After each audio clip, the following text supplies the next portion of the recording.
Olá, seja bem-vindo a mais um episódio do Manchete Podcast. No programa de hoje eu recebo aqui para um bate-papo o vereador Rafael Tuinha, quem desde já eu agradeço pela participação. Obrigado, prazer estar aqui com você e parabéns pelo podcast e pelo sucesso, né? Valeu, Rafael. Vamos nós aqui falar então sobre o seu mandato. Vamos começar falando sobre o seu mandato. A gente pode falar já que você tem mais mandato passado do que futuro, né? Nós já estamos aí com 2 anos e meio de mandato concluído. Tuinho, o que que você leva já de aprendizado desse mandato? O que que você acha que ainda dá para fazer em cima das pautas que você defende? O que mais te orgulha, o que mais ainda te dá dor de cabeça enquanto vereador de Campos? Não, é um mundo muito diferente para mim, né? Eu que vim do esporte, empresário, uma família de empresário, conheço mais de 40 países por causa de seleção brasileira, de natação, enfim, época que eu nadava.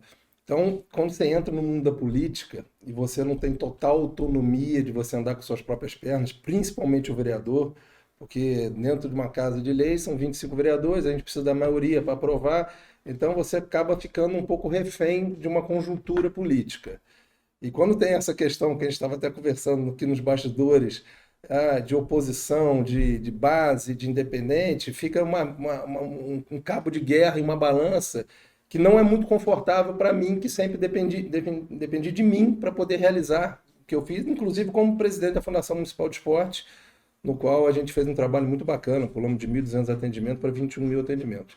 Então, assim, é um mundo ainda muito novo para mim, eu fico brincando entre eles lá que eu sou o menos político dentro dos 25 vereadores, mas tem algumas coisas que me orgulham muito, por exemplo, ter barrado aquele aumento do Código Tributário, que foi para a mídia, foi para todo mundo, e foi ali mais ou menos que eu me afastei do grupo do Vladimir, que eu fui contra aumentar imposto no meio de uma pandemia, a gente numa crise com mais de 40% das empresas de campos fechado, com lockdown, querendo aumentar imposto, acho que eu achei aquilo um absurdo, e eu fui contra. A questão da. Continuo batendo, a questão do ITBI, para tirar o poder do fisco de avaliar o seu imóvel e abaixar o valor do ITBI, isso para gerar mais emprego. Tem batido, estou falando na parte de desenvolvimento econômico, continuo falando que eu continuo achando o governo Vladimir um governo assistencialista, que copia muito o governo que a família dele veio, um governo que tem muitos programas sociais que são de extrema importância, mas a gente não pode ficar refém de programa social. E eu sempre digo, o sucesso de um programa social é quanto menos a sociedade precisar dele. Não comemorar, ter 1 milhão de refeições no restaurante popular. Restaurante popular é de extrema importância.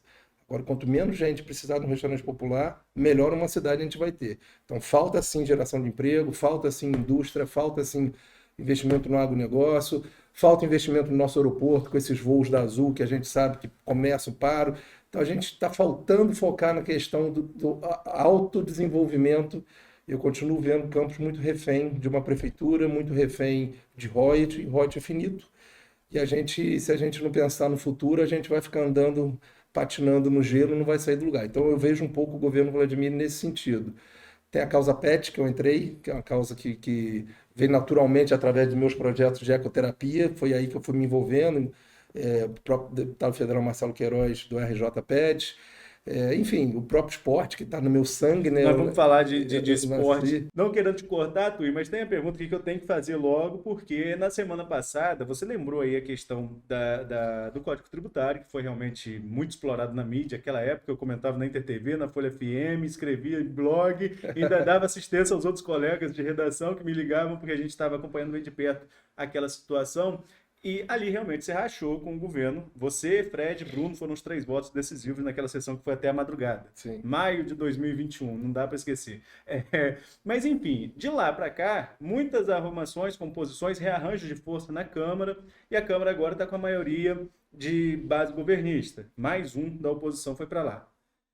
Marquinhos Bacelar, na semana passada, na tribuna da Câmara, disse que o prefeito está tomando café com todo mundo. Já tomou café com você? Tem alguma conversa com o prefeito? Não, não. Já tenho alguns convites, tenho grandes amigos ali dentro. O próprio vice-prefeito é meu vizinho. A filha de Vladimir estuda na sala da minha filha. Eu não tenho inimizade com ninguém, eu sei separar muito bem a questão da política. Mas realmente tudo que foi pré-combinado com Vladimir comigo nunca foi cumprido. E não era nada demais, é simplesmente continuar os projetos esportivos que a gente fazia, no qual ele mesmo elogiava, projetos para pessoas com deficiência, vários times competitivos, e nunca foi cumprido por eu ter feito o que eu acho que eu tenho que fazer e o que eu vou continuar fazendo, voltando o que eu acho que é certo. Às vezes querem me intitular, não, tu é da oposição. Não é por aí. Eu fiz parte de um grupo que tinha o objetivo de ganhar a mesa pelas arbitrariedades de Fábio como presidente e os absurdos que estavam acontecendo na Câmara. Mas se eu olhar o meu currículo, tudo que veio a favor da população, eu votei a favor. Tudo que veio contra, eu votei contra. Então, se você perguntar onde eu estou hoje eu estou independente. Tenho um grupo político que eu sou mais próximo, lógico, que a gente acaba se aproximando, mas eu não tenho grupo político fechado com ninguém. Tenho andado de mão dada com esses. Hoje são 11 vereadores, né, que são pessoas firmes, pessoas que eu admiro, que tiveram palavra, que seguraram firme, levando pancada, sem nada, né, durante 2 anos e meio, como você falou, mas com princípios. Então eu prefiro ter meus princípios do que ficar me trocando por moedas de RPA ou de um cargo aqui, um cargo ali, que sinceramente não é por aí que eu acho que se faz política. Então eu acho que eu estou no caminho certo, apesar de às vezes o povo não reconhecer isso. Infelizmente, quando você vira vereador, Arnaldo, as pessoas acham que você vira um banco de emprego, um caixa eletrônico, que tem que pagar conta de luz, conta de água, e não é por aí. Eu acho que a política tem que ser levada um pouco mais a sério e ser menos negociada. Se a gente conseguir políticos que façam um pouco mais isso, a gente consegue ter uma cidade melhor. Você citou aí a questão da sua atuação no esporte e tinha um programa que você defendia muito que era a questão do paraesporte. Inclusive, se não me falha a memória aqui, num período a UENF abraçou esse projeto também. Em que pé ficou essa situação, Twin? Para Esporte hoje é o maior projeto do Brasil, continua sendo. Nós estamos em 9 municípios, estamos abrindo filiais em São Paulo agora, estamos trabalhando através de lei de incentivo. Está na UENF com mais de 500 atendimentos, contando os pais, que nós estamos atendendo os pais. Desde maio, desde essa briga lá de aumento do Código Tributário, não que é absurdo aumentar imposto no meio de uma pandemia, e o reitor foi o Raul Palácio, abriu as portas da UENF. Hoje nós estamos lá com mais de 350 alunos, mais os pais, mais ecoterapia, 21 modalidades. Estamos mais em 9 municípios. Acabamos de voltar da Olimpíada, Olimpíada Estadual, Olimpíada Nacional em Volta Redonda. Trouxemos 45 medalhas. Então, o Para Esporte está voando e, de certa forma, foi bom que a gente abriu uma associação. O nome Para Esporte é patenteado pela gente, hoje a gente pode usar. Ganhamos um prêmio de primeira mão, primeira vez que eu falo isso para alguma imprensa. Ganhamos um prêmio em Brasília, que nós vamos receber o prêmio agora dia 29 de novembro, como melhor projeto para pessoas com deficiência do país, no Congresso Nacional. Então, o Para Esporte é um motivo de muito orgulho, que eu tenho há 14 anos, não vai ser política que vai deixar eu trabalhar com o Para Esporte, ter esse carinho pelo Para Esporte. Eu fico pena de ver o esporte como um todo acabar. Existe o esporte em campos hoje, existe o esporte social. Mas nós tínhamos time de vôlei como vice-campeão estadual. Você mesmo entrevistou a gente várias vezes. Tínhamos time de basquete, junto em parceria com o Tomalpro, como campeão do Cariocão. Tínhamos escolinha de triatlon. Tinha uma série, 28 escolinhas de futebol. Então, uma série de projetos que começavam da base, da massificação, até times como o próprio time de natação, que a gente formou um time de natação que hoje representa o Flamengo. Minha filha, meus 3 filhos fazem parte desse time. Hoje estão nadando para o Flamengo, estão treinando no Saldanha da Gama. Então, algumas coisas a gente conseguiu salvar. O restante que eu vejo hoje do esporte realmente é muito projeto social, mas sem aquele viés de realmente desenvolver o esporte na cidade, como a gente fez na gestão. Eu fico triste, porque era meu único compromisso com o prefeito Vladimir, que era manter um esporte que é público, que ninguém paga nada. E, infelizmente, eu não foi para frente. Eu vejo hoje muita gente bater cabeça dentro da Fundação do Esporte, e o esporte, infelizmente, andou para trás. Você também já colocou aí que você é empresário. Você tem uma área empresarial forte na cidade ainda, né? Já que o centro, infelizmente, vem perdendo força, a gente pode falar sobre isso também, mas a Pelinca continua sendo uma área comercial muito forte, mas é comercial e residencial, e tem uma reclamação constante da questão de desorganização, de baderna ali, por causa das casas noturnas que tem ali pelo entorno. Você também tem atuado nessa linha. A Pelinca ali, eu comprei essa briga, eu tenho muitos amigos ali na Pelinca, e realmente virou um caos aquilo ali. E literalmente é falta de organização do poder público. Porque se não, Barata Ribeiro no Rio de Janeiro, Baixo Gávea, Farm de Amoedo, Nossa Senhora de Copacabana não existiria. Eles existem e convivem com os bares, os prédios, sem reclamações. Por quê? Eles respeitam a ordem pública, respeitam as leis. Ali na Pilinca, simplesmente as pessoas levantam a tampa do carro e ficam com som alto, droga sendo vendida nas esquinas, assassinato, uma menina foi assassinada, morreu a tiros, 12 anos de idade, brigas, no qual há pouco tempo a gente viu um vídeo na internet que circulou. Então ali precisa realmente de um choque de ordem, organizado pela prefeitura, da postura, da vigilância sanitária, em parceria com a Guarda Municipal e, lógico, em casos de violência, em parceria com a PM, para poder realmente conter a violência no momento. Agora, se realmente não multarem, nada contra o entretenimento, tá? Muito pelo contrário, eu sou a favor do entretenimento, Arnaldo, eu sou a favor de restaurantes, eu sou a favor de bares, sou a favor de DJ, sou a favor das pessoas se divertirem, mas contanto que respeitem a lei. Não tem problema nenhum ter uma música que vá até 2, 3, 4 horas da manhã dentro de um local que tem acústica. Sim. E que não atrapalhe as pessoas, que é um bairro residencial ali, um bairro nobre que paga um IPTU caro, que eu já fui parado na rua com a senhora começou a chorar pedindo, pelo amor de Deus, para tomar uma atitude. Então, já fui no Ministério Público, já fiz vários ofícios para a postura, para a ordem pública, para a prefeitura, para a procuradoria, para tomar alguma atitude. Tenho visto alguma melhora realmente de umas semanas para cá, mas nos últimos 2, 3 anos essa melhora vem e daqui a pouco volta tudo normal. Então, isso tem que ser constante para que realmente pare aquela baderna ali e eu vou ser um soldado ali para poder defender aquele bairro ali, porque é um bairro muito bacana, que virou nosso bairro, entre aspas, principal turístico de restaurantes, de hotéis, e que não pode ser conhecido como um local violento, até para quem vem de fora, que vem conhecer nossa cidade. Então ali eu estou dentro da briga até o último momento. Ali é questão de fiscalização mesmo, né, Twin? Como você colocou, as casas noturnas, a maioria, pelo menos, tem acústica. Já tive conversas de horas com proprietários de casa noturna, que às vezes colocam a culpa só na casa noturna. A casa noturna vamos dizer assim, é o atrativo. O problema é o entorno, né? Eu acho que o problema é mais na rua do que dentro. Tem algumas casas ali que a gente já tem algumas informações que realmente abusam, botam o DJ pro lado de fora e tal, mas são poucas. A maioria das casas na Pilinca ali, dos restaurantes, respeitam as leis. Então tem que ir em cima de quem não respeita a lei, com multa, com fechamento de alvará, e em cima dessas pessoas que estão fazendo baderna na rua. E aí prender, rebocar carro, tráfico de droga ali na Pilinca, isso não existe. Então, realmente precisa de um apoio da PM, que eu tenho certeza que a PM, sempre que é solicitada, eles são super solícitos. Tem agora o Segurança Presente, que tem feito um trabalho maravilhoso do governo do Estado, inclusive elogiar o governo do Estado, através do Cláudio Castro, do Rodrigo Bacelar, pelo excelente trabalho que tem feito, através de obras, através de segurança presente, enfim. Nunca nós tivemos tanto apoio do governo do Estado como nós tivemos nos últimos 2, 3 anos. Mas aquele bairro, e deixando muito claro, a gente está falando sobre a Pilinca, mas qualquer lugar de Campos que não respeite leis, que seja em qualquer bairro, tem que ser punido. Então, nosso gabinete está aberto aí para poder ajudar e cobrar que a lei seja respeitada. A Pilinca é vitrine, né? Por isso que a gente acaba citando aqui. Mas você citou obras. Obras também tem uma questão que muita gente vem reclamando. Até mesmo na Câmara, né? Eu conversei com o Fábio Ribeiro, que agora é secretário de obras, falava com ele. O pessoal reclama que tem obra na cidade, mas não tem no interior. E aí reclama do trânsito. Aí ele foi respondendo, né? Se não faz, reclama. Se faz, dá um jeitinho de reclamar. Mas tem uma coisa que o pessoal reclama também, é que a obra é feita, mas às vezes não é sinalizada. 28 de março, tem algumas questões em relação à questão de sinalização, número alto de acidentes. Isso é uma questão que te preocupa também, Twin? É outra pauta que a gente está bastante em cima. A gente tem vários ofícios, tem 2 indicações legislativas e um projeto de lei, inclusive o nome do projeto de lei é Márcio Rangel, não foi votado ainda. Esse projeto de lei Márcio Rangel foi aquele motociclista que morreu pelo caminhão que foi atropelado. A filha dele nada no nosso time de natação.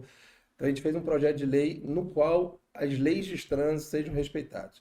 Quando eu falo que há uma desorganização nas obras, há uma desorganização nas obras. Vamos dar o exemplo da 28 de março. Nunca houve, isso eu tenho informações de dentro do Ferreira Machado, nunca houve tanto acidente de carro na 28 de março como tiveram nos últimos 2, 3 meses. Coincidentemente, acabaram de asfaltar 28 de março inteiro, que é outro absurdo é fazer obra durante o dia numa cidade do tamanho de Campos, que virou um caos. Tem 2 anos que ninguém anda em Campos. Tem um projeto de lei que deve para a pauta essa semana, está tramitando essa semana, que as obras de grande porte têm que ser feitas à noite, como qualquer cidade de grande porte no Brasil. Faça à noite. Agora quer fazer obra durante o dia para poder aparecer, aí ele simplesmente para atrapalhar o trânsito e a gente viver esse caos que demora 1 hora para chegar de um pedaço pequeno ao outro. Mas você pegar uma 28 de março, que não tem sinalização nenhuma, asfaltar uma 28 de março, no qual, perto lá da ferroviária, estão fazendo pega de madrugada o tempo todo. Algumas agências de carro eles já me ligaram falando que é pega quase toda noite. Não tem redutor de velocidade no qual, quando você multa, né, para ver quando você multa. Se avançar sinal, não tem trânsito. Vamos colocar sinais inteligentes, vamos colocar câmeras nos sinais, mas vamos colocar depois de ter acontecido 20, 30, 40, 50 acidentes, de ter morte, inclusive que nós sabemos através da mídia que várias pessoas morreram. Então, quando eu falo organização, isso aí qualquer um já viu em Campos. Faz a obra, faz o asfalto, daqui a pouco vem Águas do Paraíba com o asfalto novinho, quebra o asfalto todinho e bota a parede. Então tá faltando organização nas obras. Quer fazer uma obra no 28 de março? Beleza, qual é a primeira coisa? Vai ser uma pista de alta velocidade. Então nós vamos botar pardais ali para multar quem passa de 80, 40, 30, 60 km por hora. Nós vamos botar nas principais vias de cruzamento uma câmera para quem furar sinal. É lógico que durante a noite a gente sabe por causa de segurança, então a gente tem que ter um bom senso. Existe bom senso em todos os lugares. Agora, o que não pode é fazer uma obra sem. Eu quase bati outro dia, eu fiz um vídeo, deu 20, 30 mil visualizações, que eu fiz um vídeo que eu quase bati, eu dei o retorno, porque à noite, sem luz nenhuma, eu freiei logo em cima. Não tinha assim, obra já a 20 metros, obra a 30 metros, como você vai na artéria, na BR-101, obras a 200 metros, obras a 100 metros. Tem que ter um aviso, gente. Você não pode simplesmente pegar uma 28 de mato, recapear ela todinha e daqui a 3, 4 meses fazer a sinalização. Até lá vai ter que acontecer muito acidente, é o que está acontecendo. Então, falta organização nas obras de campo, sim. Falta organização, não só ali, mas estou dando o exemplo dali porque deve em casa. Outra coisa, moto não respeita sinal na cidade. Não respeita sinal, tem a questão sonora também, que Ainda melhorou um pouco. Lembra antigamente que eu tô morando na Alberto Torres ali e tô sofrendo agora ali perto da Câmara, que entregador à noite, né, que vai e volta, Então, assim, tem que ter normas. Engraçado, Ronaldo, que tem gente aqui em Campos que vai no Espírito Santo e para o carro para a pessoa atravessar. E aqui, quando a pessoa atravessa, acelera. E o que é isso? É falta de fiscalização e penalização para as pessoas que estão erradas. Eu sou contra a multa, eu não sou a favor de você ficar gerando dinheiro para a prefeitura, mas se não houver uma penalização para esses poucos que estão errando, a gente vai continuar nesse roda-moinho e acidente e perdendo vidas, e às vezes com cruzamentos como o próprio Márcio, que é esse projeto de lei que a gente fez, perdeu a vida porque um caminhão avançou o sinal de trânsito, porque geralmente você avança sinal em Campos, é normal avançar, e morreu um pai de família com um filho pequeno, e uma vida foi embora por falta de fiscalização na nossa cidade e de organização nas obras. Na última semana também, a gente está falando dessa questão de acidentes, traz até lembrança sobre isso, que é o grupo de resgate voluntário. Na última semana você levantou esse assunto na Câmara e parece que tem novidades em relação à Prefeitura? Nós já estamos nessa briga há muito tempo. Eu sou um fã do grupo de resgate voluntário, o GRV, eles fazem um trabalho excepcional. Ano passado foram 2.000 atendimentos. Na pandemia, o GRV, eles foram as pessoas que vacinaram os acamados, foram para dentro da casa das pessoas vacinar. Enfim, eles têm um trabalho, são reconhecidos, ganharam vários prêmios. Eu mesmo já dei alguns prêmios para ele. Não existe grupo político que defende A ou B, eles são aclamados dentro da Câmara por todo mundo. Então, assim, realmente eu agradeço muito por todo o trabalho que eles fizeram em Campos, mas eles tinham uma parceria com a Prefeitura, que estavam desde julho sem que essa parceria fosse renovada, não estavam sendo atendidos pelo prefeito, e a Procuradoria falando que ia renovar, que é simplesmente que eles estavam pedindo combustível e um insumo para poder resgatar, que são 200 voluntários, Arnaldo, do grupo de GRV. E aí nós fizemos um requerimento verbal, eles pararam o atendimento, literalmente. A gente fez um requerimento verbal semana passada, que foi votado por unanimidade dentro da Câmara, alguns vereadores defenderam, o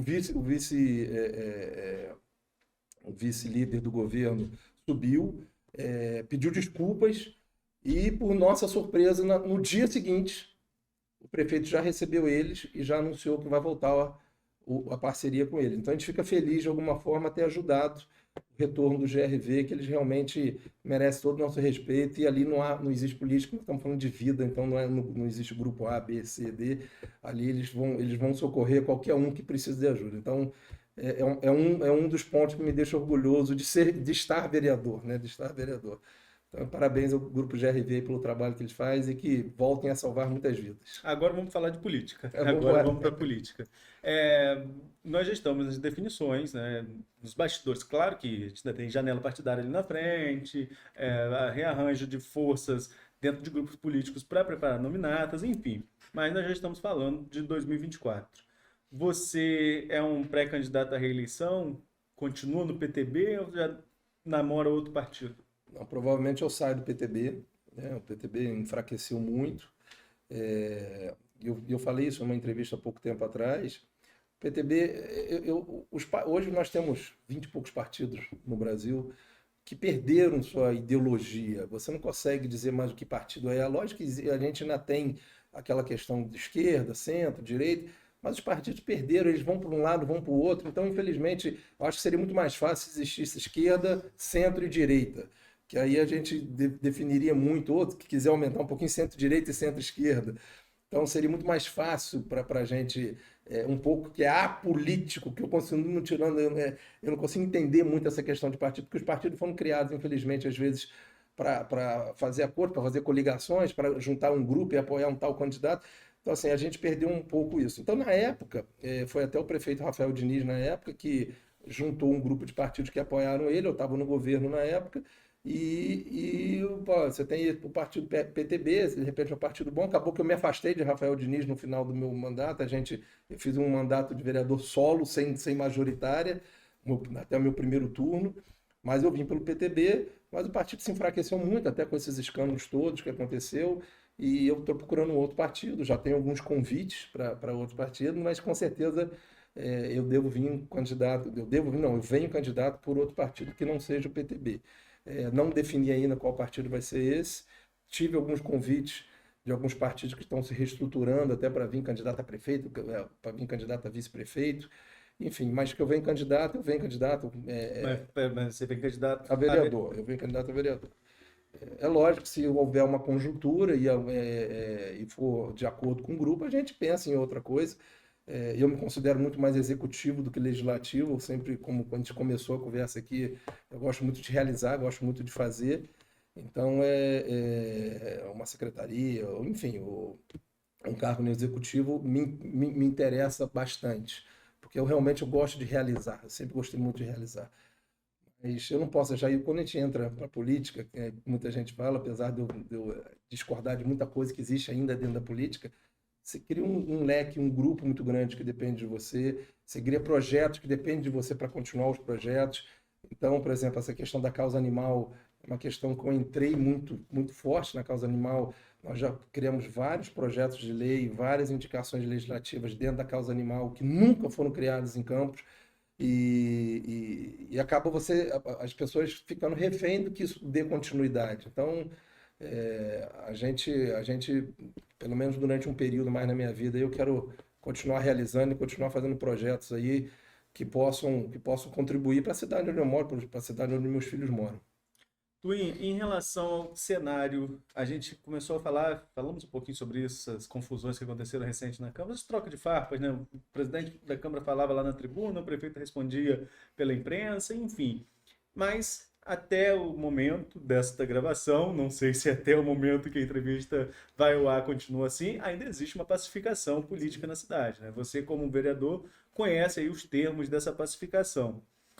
Você acha que essa pacificação se sustenta em ano eleitoral? É uma pergunta difícil de falar, até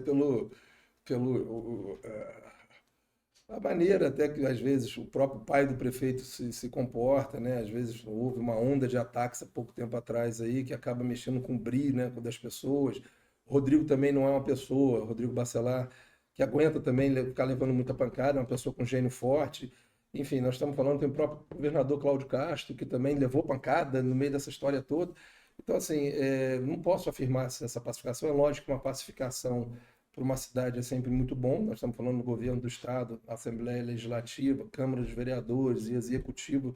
Se pudessem andar em harmonia, seria bom para a cidade, mas nós estamos falando de pessoas fortes que realmente, com gênio forte, que a gente não tem como saber se essa pacificação vai continuar ou não. Eu tento manter uma postura muito independente na questão como eu falei mais cedo, fechei com o grupo, sou fiel, se eu der a palavra eu vou estar junto o tempo todo. Então não fico pulando de galho em galho. Eu acho que é muito ruim, é feio isso, inclusive. Eu não fui criado dessa maneira, mas eu não sei te responder se essa pacificação vai até o final ou não. É uma pergunta difícil, e ainda mais num ano difícil que os nervos ficam mais à flor da pele, as coisas aparecem muito mais, então as pessoas acabam explodindo às vezes e perdendo a razão. O que eu espero que toda essa política não prejudique a população, né? Porque, como a gente sabe, no passado houve prejuízo para a população nas brigas, e na questão da Câmara Municipal, ficamos sem sessão. É lógico que cada um tem sua versão, eu estava ali dentro, eu tenho a minha versão, que foi erros e erros e erros de Fábio Ribeiro, que chegou a ser absurdos, que senão, se a gente não desse um stop ali, a gente ia continuar da gente ganhar uma eleição e ele querer caçar 13 vereadores que ganharam dele, é uma coisa assim totalmente fora de questão. Então a gente teve que tomar uma atitude firme ali, mas o que vai ser do futuro aí aguardar para ver cenas dos próximos capítulos. Luiz, só para a gente concluir, então, poder ficar claro também. Você falou que tem conversado aí com alguns partidos. Esses partidos são os partidos que estão ali no entorno dos Bacelar ou partidos que estão soltos? Como eu disse, eu tive alguns convites de partidos soltos para vir até em majoritária, como eu falei, soltos, que não estão ligados nem um lado nem o outro. Já houve esse papo, de repente uma vice-prefeitura de um lado, de outro, mais ligado ao grupo de Bacelar, mas conjunturas, nada, papo de mesa, nada disso. Mas hoje eu tenho conversado mais com partidos ligados ao grupo onde eu estou, para ver fazer uma coligação de chaves para ver. Não conversei com ninguém, até porque a gente não tem definição total ainda de quais partidos vão estar com o grupo de Vladimir, como vão estar com o grupo de Rodrigo, como vão estar. Porque dentro daquele grupo nosso ali, tem pessoas que são independentes, tem pessoas ligadas à igreja, tem pessoas ligadas a Caio, tem pessoas ligadas a Rodrigo. Então, são um grupo de pessoas que têm a mesma afinidade, que discordam do governo que está sendo, como eu mesmo disse, na questão de assistencialismo, aquela velha política de Campos, que a gente não vê Campos evoluir, simplesmente. Campos está acostumado, Arnaldo. Se a gente vê o momento de Campos agora, a gente está acostumado e batendo palma para o mínimo. Nós estamos batendo palma porque ele está pagando salário em dia. Nós estamos batendo porque a gente está comparando com o governo passado, que foi um caos. Mas a gente não vê desenvolvimento econômico na cidade, a gente não vê geração de emprego. A Havan ia vir para cá, não veio. Fábrica de macarrão ia vir para cá, não veio. Fábrica de carvão ia vir para cá, não veio. Italac ia vir para cá, não veio. Walmart foi embora. A gente não vê indústria vindo para cá, a gente não vê agronegócio, a gente vê muita marketing, mas não vê desenvolvimento econômico. Então nós estamos literalmente patinando no gelo e aplaudindo o mínimo.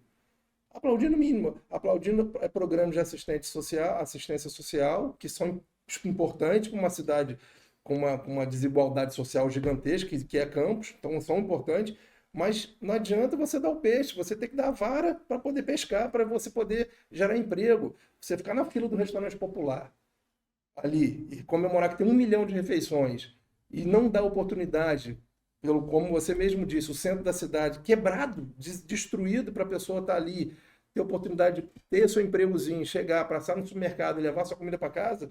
Então a gente, infelizmente, está batendo palma com uma aprovação grande, que o Vladimir hoje está na rua, mas só para fazer o básico do básico do básico. Nós estamos batendo palma para o arroz e muito satisfeito com o simples arroz com feijão. A picanha está longe de vir para Campos.